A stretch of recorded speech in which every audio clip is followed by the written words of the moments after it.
Менің сол қолға икемділігі балабақша жасынан басталды. Барлық жұмыс жасайтын қол сол қол болды.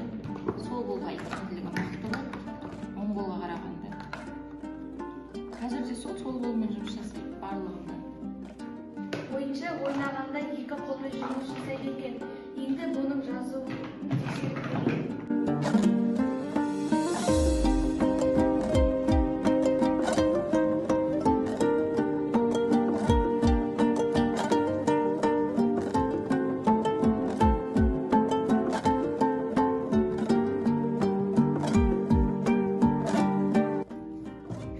әдемі екен, керемет. Бағдаттың сол қолымен жазу жазып, ойынша ойнап, басқа да түрлі істер істегенде сол қолы қиындық тудырмай ма?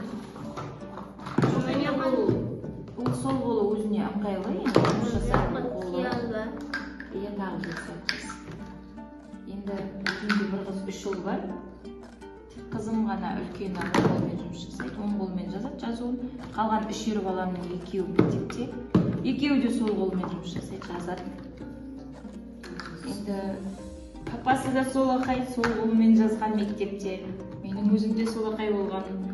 Бірақ енді осы мектепте оң қолға үйреткеннен кейін енді қазір оң қолмен жұмыс жазамын. Бірақ папасынан бастап ер балалардың барлығы сол қолмен жазады жазуларын.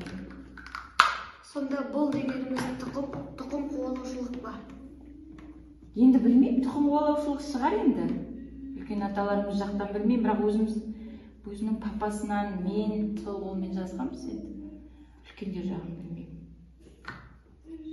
Жақсы, сау болыңыз. Рахмет.